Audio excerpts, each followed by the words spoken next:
नमस्कार दोस्तों, पीसीएस गुरुजी में आपका स्वागत है। दोस्तों आज हम लोग आंसर राइटिंग प्रैक्टिस का एक वीडियो लेकर आए हैं। ये दूसरा वीडियो है, पहला वीडियो ऑलरेडी बन चुका है, आप उसको देख लीजिएगा। इसमें हम यूपी पीसीएस 2020 या 2021 में जो लोग यूपी पीसीएस तैयारी कर रहे हैं, उनके लिए आंसर राइटिंग प्रैक्टिस के क्वेश्चन हम यहाँ पर डिस्कस करेंगे। पहला जो मैं वीडियो बनाया था, उसमें मैं GS3 का टॉपिक को कवर किया था, GS2 का टॉपिक कवर किया था। आज हम एथिक्स यानी GS4 का टॉपिक कवर करेंगे और एक क्वेश्चन जो एथिक्स का क्वेश्चन होगा उसे किस तरह हैंडल किया जा सकता है, किस तरह से उसको उस पर क्या क्या लिखें, वो एक आपको मॉडल आंसर के रूप में दिया जाएगा, जिससे आपको आइडिया मिल जाए कि किस तरह से आंसर लिखा जाता है। ठीक है, तो ये दूसरा वीडियो है, पहला वीडियो देख लीजिएगा।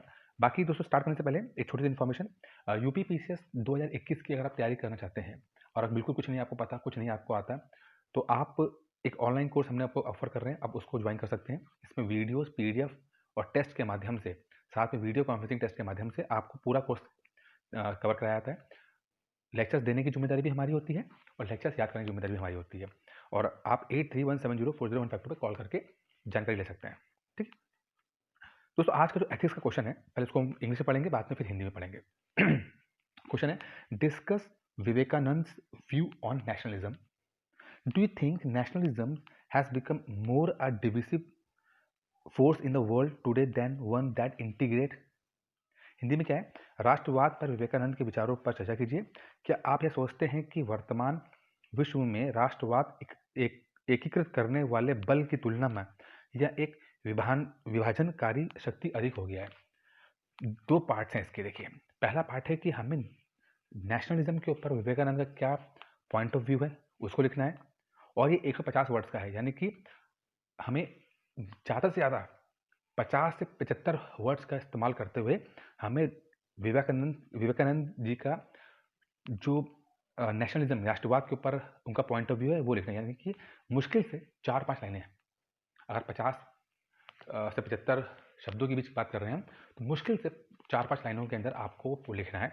और दूसरा है कि क्या लगता है कि राष्ट्रवाद जो है वो ज़्यादा डिवीजन क्रिएट कर रहा है, विभाजन कर रहा है लोगों में, बजाय इसके कि वो एकीकृत करे। भाई राष्ट्रवाद का तो फीलिंग होती है ना कि सब एक जोड़ने की बात होती है, लेकिन आज के माहौल में क्या आपको लगता है कि राष्ट्रवाद तोड़ ज़्यादा रहा है जोड़ने से ज़्यादा? तो बाकी का जो 75 वर्ड्स होंगे वो आप इस पर लिखोगे, यानी कि 5-6 वर्ड लाइन आप विवेकानंद के नेशनलिज्म के पॉइंट ऑफ व्यू पे और 5-6 लाइन आपको दूसरे हिस्से में लिखना है आपको। ठीक है, तो क्या कर सकते हैं, एक छोटा सा मॉडल आंसर दिया है, इंग्लिश में भी है, हिंदी में भी है नीचे। ठीक है, Vivekanand propagated the essence of humanism, rationalism, and development of scientific temper among individuals and society and governance at large. देखिए, विवेकानंद जी का मेन कॉन्सेप्ट क्या था कि कहता था कि भाई जो ह्यूमनिज्म का मतलब होता है आपका मानवता। रैशनलिज्म का मतलब होता है आपका तर्कवाद, जैसे, और साइंटिफिक टेम्पर यानी कि साइंस को लेकर आपकी जो नॉलेज है वो। तो ह्यूमनिज्म, रैशनलिज्म और साइंटिफिक टेम्पर को मिलाकर एक इंडिविजुअल, देन फिर सोसाइटी और देन गवर्नेंस पे हम उसको बढ़ा सकते हैं। तो एक इंडिविजुअल, सोसाइटी और गवर्नेंस यानी सरकार के ऊपर ऐसा होना चाहिए कि ह्यूमनिज्म, रैशनलिज्म और साइंटिफिक टेम्पर का एक इसेंस इसके अंदर होना चाहिए। ठीक है, ये स्वामी विवेकानंद इस बात को कहते थे कि किसी इंडिविजुअल के अंदर या किसी सोसाइटी के अंदर या किसी गवर्नेंस के अंदर मानवता, तर्कवादिता और साइंटिफिक टेम्पर का कहता है कि मिक्सचर होना चाहिए इसके अंदर। He diverse from a narrow view of nationalism to the concept of Daridra Narayan, कहता है service of humankind. He diverse from the narrow views of nationalism. देखिए, नेशनलिज्म, राष्ट्रवाद का मतलब होता है, लोग समझते हैं कि भाई अपना राष्ट्र पहला होना चाहिए, लेकिन सिर्फ अपने राष्ट्र को अगर आप पसंद करते हैं और दूसरे राष्ट्र को ना पसंद करते हैं, उनके खिलाफ गलत फीलिंग रखते हैं, तो आपका जो पॉइंट ऑफ व्यू है नेशनलिज्म का बहुत छोटा है। विवेकानंद जी इसी बात से आगे बढ़ते हैं। He diverse from the narrow view of nationalism to the concept of Daridra Narayan. कहता है दरिद्र नारायण कि हम मैन काइंड, मानवता को हम सर्वेंट हैं। हम सिर्फ एक राष्ट्र, एक जो बाउंड्री इसकी बनी है सिर्फ उस तक ही फोकस नहीं है, बल्कि मैन काइंड के ऊपर हम बिल्कुल हम सर्विस देते हैं, उसके नौकर हैं। तो दरिद्र नारायण का जो कॉन्सेप्ट है वो विवेकानंद जी कहते हैं, जो कि उनके जो नेशनलिज्म, राष्ट्रवाद का जो जो बिल्कुल नैरो व्यू होता है उससे बढ़ाकर वो दलित नारायण के कॉन्सेप्ट पे बिलीव करते हैं। He called for the amalgamation में mixture. He called for the amalgamation of the western and Indian values. वो कहते हैं कि इंडियन वैल्यूज और वेस्टर्न वैल्यूज को मिलकर एक कॉस्मोपॉलिटियनिज्म या Vedic culture coupled with socialist liberal views में आना चाहिए। यानी कि कुछ बातें वेस्टर्न कल्चर में चाहिए, कुछ बातें इंडियन कल्चर में चाहिए, दोनों को मिक्स करके एक कॉस्मोपॉलिटियन यानी कि अर्बन सोच या वैदिक कल्चर जिसमें साइंटिफिक लिबरल व्यूज हो वो होना चाहिए। तो नेशनलिज्म का छोटा बिग नहीं कि सिर्फ इंडिया को, आप इंडिया पैदा हुए तो सिर्फ इंडिया की आप प्यार करते हो, बाकी देशों को नफरत करते हो, तो ये एक बहुत ही नैरो व्यू हो सकता है। इससे बढ़कर बात करते हैं हमारे स्वामी विवेकानंद। कहते हैं कि दरिद्र नारायण की मैनकाइंड की सेवा करेंगे, मानवता की सेवा करेंगे, हर आदमी भले किसी देश का हो उसको, तो वो आपको एक ब्रॉडर व्यू देता है नेशनलिज्म का। साथ में वो कहते हैं कि वेस्टर्न व्यूज और इंडियन व्यूज का भी एक एमलगेशन होना चाहिए, मिक्सचर होना चाहिए। ठीक है, कुछ बातें वेस्टर्न कल्चर में चाहिए, कुछ बातें इंडियन कल्चर में चाहिए। ठीक है। अच्छा, द वैल्यूज ऑफ इक्वालिटी, देखिए अब और बातें हैं। जो इक्वालिटी की वैल्यू है, ब्रदरहुड की बात है, equality with the freedom of speech and expression, calling for the compassionate nationalism at the world conference on religion Chicago. Chicago में जो उन्होंने एक जो वर्ल्ड कॉन्फ्रेंस ऑन रिलीजन हुआ था 1893 में, उसमें उन्होंने बात की थी, यही बात की थी कि ब्रदरहुड की बात की थी, उन्होंने कहा था इक्वालिटी की बात की थी, उन्होंने कहा था कि फ्रीडम ऑफ स्पीच की बात की थी शिकागो में। तो इन सब बातों पर बिलीव करते थे वो। लेकिन अब जो दूसरा पार्ट आ गया, लेकिन with the rights of sovereign state, जैसे जैसे सर्व सार्वभौमिक जो स्टेट बने, यानी कि जो ऐसे स्टेट जो अपना फैसला खुद लेते हैं, जैसे इंडिया है, रिपब्लिक है, अपना फैसला खुद लेता है, किसी भी डिपेंड नहीं है, जब जैसे ऐसे कंट्रीज बने हैं तो धीरे धीरे security threat and protectionism there has been concern over the value guiding nationalism.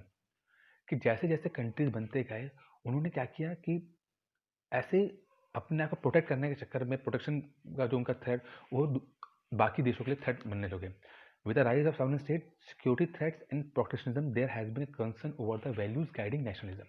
ठीक है, xenophobia, ठीक है, कि रेसिज्म, किसी एक नस्ल के खिलाफ जो भेदभाव है, या किसी एक नस्ल के या किसी एक खास जाति के लोगों को मार देना, xenophobia, rationalism and religious fundamentalism, यानी कि जो धार्मिक कट्टरवादिता है, are few outcomes of the trends।